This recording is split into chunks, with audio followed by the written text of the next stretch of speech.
أنا شهد، عروسة جديدة ولسه بقالي شهور. الحمد لله بعد ما اتجوزت بكام شهر عرفت إني حامل، ورغم فرحتي وسعادتي بالحمل ده، لكن الحمل ده تعبني جدا بطريقة ما كنتش متخيلاها أصلا. عندي أختي وأمي عايشين لوحدهم بعد ما بابا مات، وأنا متجوزة ومليش غير أحمد جوزي وعيلته كلها، إخواته الصبيان وباباه ومامته والعيلة كلها. أحمد كان بيسافر يشتغل وبيقعد ساعات بالأسبوع ويرجع تاني، أسبوع هنا وأسبوع هناك. وبحكم طبعا إن أنا أهلي بعيد عني كنت بحاول على قد ما أقدر إن أنا أخلي علاقتي كويسة بجيراني. ومن أكتر الجيران اللي كانوا قريبين مني جارتي اللي في وشي، كانت أرملة وجوزها متوفي وعايشة مع أولادها بس. الحقيقة إن هي كانت كويسة جدا معايا، ومن أول ما حطيت رجلي في العمارة وهي كانت قريبة مني جدا. إنسانة طيبة ومحترمة، والحقيقة طول فترة حملي اللي أنا كنت تعبانة فيها قوي قوي دي، من أول يوم في الحمل ومعرفش ليه، وهي واقفة معايا وسادة معايا في كل شيء. خصوصا بقى إن هي معندهاش راجل في البيت، يعني بتبقى فاضية كتير رغم إن معاها أولاد، بس برضه الراجل حاجة تانية. غير كده جوزي كتير لما كان بيسافر كنت بقول له سافر وانت مطمن، علشان هي بس موجودة جنبي، وكانت دايما معايا وقريبة مني. بصراحة كنت بحس ان انا حمل تقيل عليها، لان انا بجد كان في ايام بتيجي عليا ما بعرفش اقوم اصلا من السرير، وكنت بستنى ان هي تخش بس وتطل عليا. كانت بتعمل لي كل حاجة، وبجد اعتبرتها اختي وصاحبتي وحبيبتي وجارتي وكل شيء. وقلت ان انا طلعت بيها من العمارة دي كلها أقرب واحدة ليا، وفعلا كنت بحبها من قلبي. المهم من كتر المرات اللي هي كانت بتجيلي البيت وأنا ما كنتش ببقى قادرة أصلا إن أنا أقوم، وخصوصا في فترة تعبي وأحمد مسافر، لما تقريبا كنت في نص الحمل، فكرت في فكرة إن أنا أديلها مفتاح لشقتي علشان تفتح وتدخل في أي وقت، تدخل على طول وأنا ما عنديش أي حد طبعا. الكلام ده لما بيكون أحمد جوزي مسافر. واديت لها فعلا المفتاح بعد ما قلت لأحمد، وهو ما اتكلمش لأنه كان عارف قد ايه ان جارتي دي قريبة مني، وان هي فعلا اللي بتساعدني ومراعياني وهو مش موجود. ومن هنا علاقتنا قربت من بعض أكتر وأكتر، وكانت بتيجي تعمل لي كل حاجة من شغل البيت، ولو كنت عايزة أي حاجة وقلت لها عليها حتى لو أحمد مش معايا، كانت ممكن فورا تنزل تجيبها لي. وطول الوقت بقى يا إما هي قاعدة معايا بتتكلم معايا وبندردش سوا، يا إما بتعمل لي حاجة من طلباتي الكتير. حتى متابعات الدكتور كانت هي اللي دايما بتروح معايا. أنا أمي ست كبيرة وتعبانة ومريضة، وأختي عندها كليتها وبتشتغل كمان علشان تساعد نفسها، رغم إن احنا ظروفنا كويسة بس ده اللي حاصل. فطبعا مش هقول لأمي تعالي واختي وما يبقوش فاضيين، واختي بتبقى مشغولة، فكنت دايما جارتي هي اللي بتيجي معايا. بعيدا بقى عن أحمد خالص، كل ما يبقى عندي متابعة للدكتور تاخدني وتوديني للدكتور وترجعني من تاني، وهكذا. عدت أيام كتير وصاحبتي دي هي اللي شايلاني. المهم في يوم لقيت أحمد جاي بيقولي إن هو مسافر كالعادة، يعني زي ما كان بيسافر في الفترة دي. انا كنت تعبانه قوي وخلاص، حاسه ان انا تقلت على جارتي قوي. مش معقول كده، دي كانها هي اختي واكتر كمان، ويمكن كمان اقول عليها امي. فقلت له طب وبعدين يا احمد، انا حاسه ان انا تقلت عليها زياده عن اللزوم. قال لي اعمل ايه؟ فقال لي اللي انت عايزاه.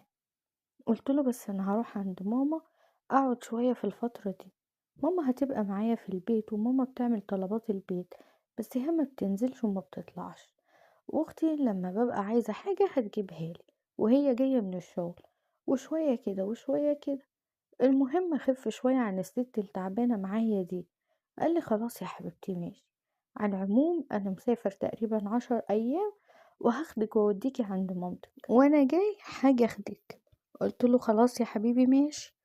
وجيت تاني يوم قبل بقى ما احمد يسافر، كلمت جارتي دي، وهي عندي كالعادة زي كل يوم بتتكلم معايا، وقلت لها بصي، أنا هروح عند ماما 10 أيام وهاجي. هاجي تاني لما أحمد يسافر ويرجع من السفر هيجي ياخدني.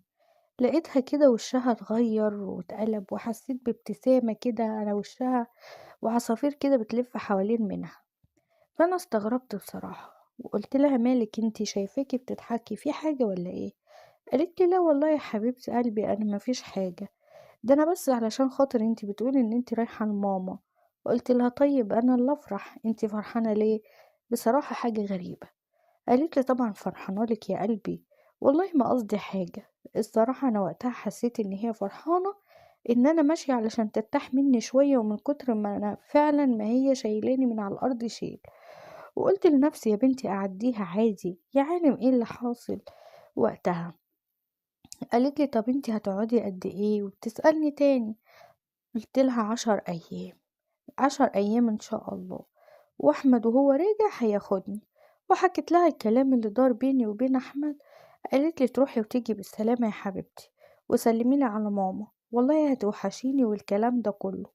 تاني يوم الصبح واحنا نازلين لقيتها واقفة وبتبص علينا واحنا ماشيين، سلمت عليا وانا استغربت ان هي صاحية بدري قوي كده. قالت لي لا عادي، انا كنت بجيب طلبات للبيت. قلت لها تمام يا حبيبتي، بقي كلميني في التليفون، ولو حبيتي تيجي تطمني عليا عند ماما تعالي برضه، البيت بيتك هو هنا زي هناك. قالت لي ان شاء الله لما اشوف الدنيا ايه وحاجي. احمد وصلني على بيت امي وسافر وسابني. اول يوم عدى عادي. تاني يوم بقى لقيت احمد كل يوم طبعا هو بيكلمني عادي. وتاني يوم بدأت صاحبتي دي ان هي تكلمني في التليفون كل يوم، وهي بتكلمني ما بتقولش غير الكلمتين دول: انتي هتيجي امتى؟ انتي جاية خلاص؟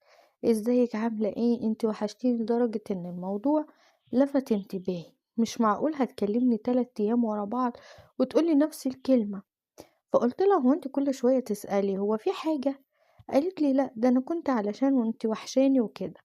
قلت لها طيب ما انا قلت لك تعالي، وتعالي وزوريني وانا قاعدة عند ماما، اهو متاح ليكي ان انت تيجي عادي، مفيش اي مشكلة، احنا هنا برضو سدات لوحدينا ومعناش راجل. قالت لي ان شاء الله لما اشوف ظروفي كده.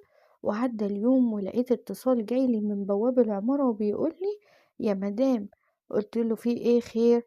قال لي والله دلوقتي اللمبة اللي عندكم في البيت منورة، وانا مستغربة هو انتم سايبين نور الأوضة والع ولا حاجة؟ قلت له نور أوضة ايه يعني؟ مش عارفة بصراحة، احنا كنا ماشيين الصبح، ووارد ان احنا لما نمشي الصبح نكون نسيناها مثلا او حاجة، مش عارفة بصراحة. المهم قال لي طيب خلاص يا مدام، انا بس قلت اعرفك، مش عارفة الصراحة هو شاغل باله ليه بنور الأوضة اللي والع. المهم كلمت احمد وقلت له قلت له نفس الكلام اللي البواب قاله. وقلت له ازيك يا احمد يا حبيبي، عامل ايه واخبارك ايه؟ قال لي خير في ايه؟ قلت له بص دلوقتي بواب العمارة بيقول لي ان النور قايد، هو احنا نسينا النور قايد؟ قال لي مش عارف والله، مش هركز في اللمبة يعني. قلت له بصراحة انا برضو مش فاهمة. قال لي طيب على العموم ابقي خليه يشوف الحوار ده ايه ويتأكد لنا. فقلت له طب ايه رأيك ان انا هعمل حاجة؟ قال لي ايه؟ قلت له ممكن اخلي جارتي معاها المفتاح تدخل وتبص على اللمبة وتشوفها. قال لي طيب انتي واثقة يعني ان هي تدخل البيت واحنا مش هناك؟ قلت له اه طبعا، دي برقبتي وصاحبتي وقريبة مني وانا واثقة فيها جدا جدا. قال لي طيب تمام ماشي اللي تشوفيه يا حبيبتي، وقفل معايا. ولقيت ماما بتقولي وهي قاعدة: هو في ايه يا بنتي ما تحكيلي؟ فحكيت لها وقلت لها والله يا ماما الراجل دلوقتي بتاع البواب بيقول لي ان في لمبة قايدة في شقتي، وهو مستغرب علشان المفروض ان احنا مش هناك. قالت لي طب وايه المشكلة يعني؟ تلاقيكم نسيتوها ولا حاجة؟ انتوا مكبرين الموضوع ليه بس؟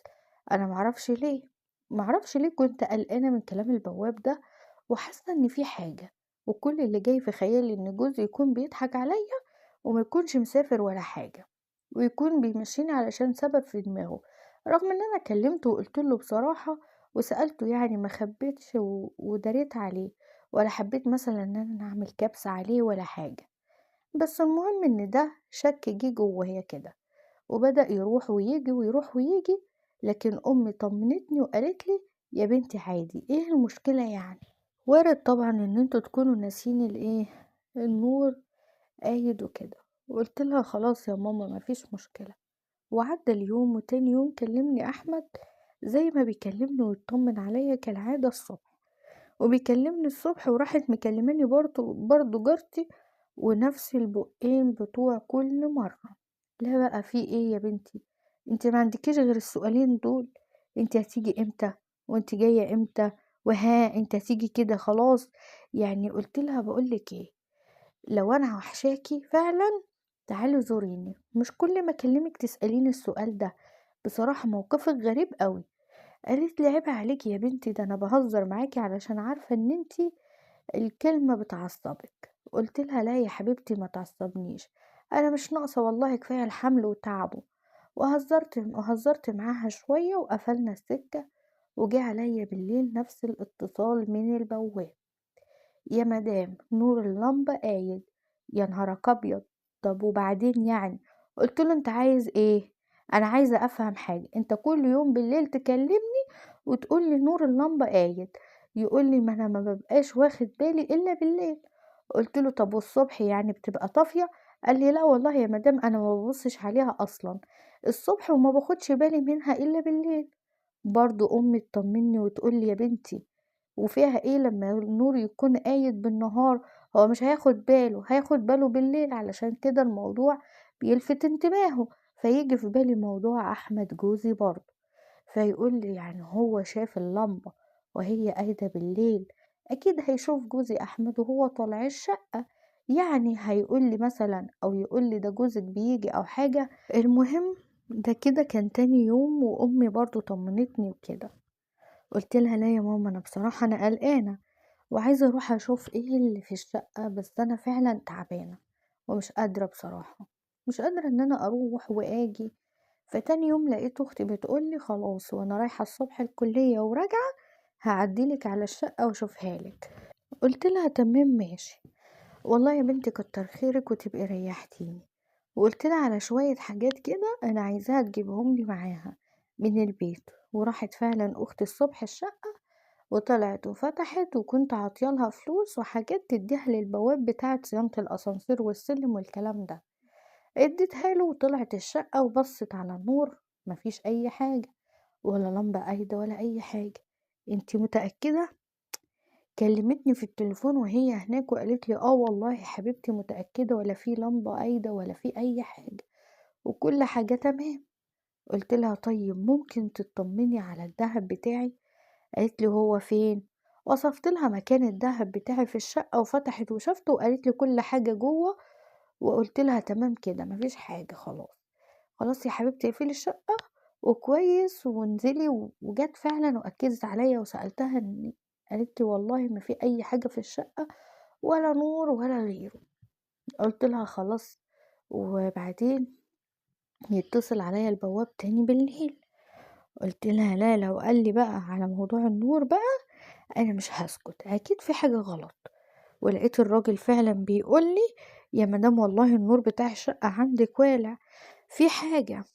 فقلت له ازاي يعني؟ انت هتجنني يا ابني. قال لي والله في صوت عندك كمان في الشقة. انا دلوقتي طلعت فوق وعند الجارة اللي قصادك، وقفت علشان كنت بطلع لها طلبات وشايف فعلا نور وسامع صوت جوه وفي حاجة. فقلت له طيب استنى دلوقتي انا هكلم جوزي واشوف ايه اللي هيحصل. كلمت جوزي وساعتها قال لي مالك صوتك عامل كده ليه؟ قلت له البواب كلمني دلوقتي وبيقول لي ان في صوت طالع من الشقة غير النور. انا بصراحة كده لا، في حاجة غلط. فراح قايل لي يعني انت قصدك ايه يعني؟ لا تكون انت اللي بتروحي وتشوفي ايه وتشوفي حد هناك او عاملة مشكلة هناك وبتضحكي عليا. قلت له يعني انا هضحك عليك؟ ده انا بصراحة شاكة ان انت اللي بتروح هناك، او قايل لي مثلا ان انت مسافر وانت مش مسافر. بس الموضوع يعني مش فاهمة يعني، ما اكيد البوابة هيشوفك. قال ديك انت قلتي اهو. قلت له طيب ما انا مش فاهمة هو في ايه. بصراحة على العموم انا هاخد دلوقتي اختي وهروح وابص واشوف ايه الموضوع ده وهكلمك وهطمنك من وانا هناك. المهم كلمت البواب وقلت له بص انا جاية دلوقتي في السكة، استناني علشان خاطر تطلع معانا، علشان لو في حرامي ولا اي حاجة تكون انت معايا راجل، علشان انا معيش غير اختي وانا اصلا تعبانة ومش قادرة، وابتدى بقى الحمل يشد عليا، وبقيت قرفانة وزهقانة على طول وخلقي ضيق. خدت اختي وطلعنا على الشقة. اول ما وصلنا وبدأت اتصل بالبواب وما لقيتوش تحت، قلت ايه ده، هو انت فين؟ قال لي ما انا بجيب طلبات. قلت نصيبة اللي هيكون جوزي بيطلع وهو بيجيب الطلبات بتاعته دي. ففعلا قلت له طيب يعني انت مش قريب؟ قال لي والله يا مدام حابة كده وهاجي. قلت له طيب على العموم انا هطلع بقى، علشان انا مش هفضل واقفة كل ده. وفعلا قفلت معاه السكة واخدت بعضي وطلعت فوق على شقتي. قربت من الشقة سامعة فعلا صوت جوه، الراجل مش بيكذب، ومن تحت شايفة فعلا نور.